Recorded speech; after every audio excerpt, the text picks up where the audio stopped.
So back when I was running an outpatient medical office, the thing honestly I was the most proud of was the fact that we had great, amazing patient outcomes. The thing I wasn't proud of was the fact that we also had a very high employee turnover. And I wanted to blame the employees. Young, egotistical leader.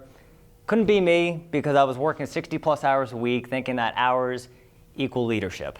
And it wasn't until I went to a Tony Robbins seminar where he asked this question that really impacted me in such a profound way. And the question was, how well do you know the people that you work with? And I felt, honestly, at that moment, very ashamed because I knew nothing. I knew zero about anything, and I knew nothing about anybody that I worked with. And these were people that I worked with for years. So I had a choice to make.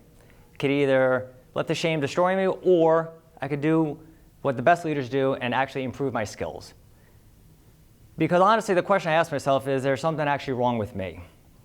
So aside from just improving my own skills and getting better as a leader, one of the things I also wanted to know was, is it really just me? And when I started looking at some research, I found out that 65% of employees actually quit because of their managers and leaders, and that's according to Gallup. Then I started looking at the math behind bad leadership, and I found out that to replace a clinician, which was the majority of employees that were actually quitting, it would take about 6 to 9 months of their salary to find their replacement. So here I am, going into work every day saying I love the company that I'm working for, and then I'm costing them $50,000, $60,000 per person. And when I did the real math for myself, I was costing them over $100,000 per year. And again, these are people that say, I love working for you. I was really actually screwing them over. So I started really not only improving my leadership skills, but I started understanding that most people don't have great leadership skills, and I was in that camp.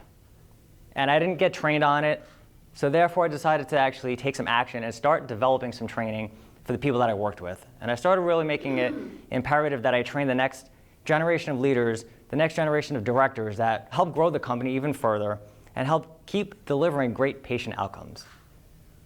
And so my question to all of you here would be, how many of us are so dialed in on the outcome that we actually forget about the people? And the real question that I needed to ask that I think is the more important one is, how many times do we put so much focus on the outcome, and then we don't put much, if any, focus on the employees who actually get the outcome?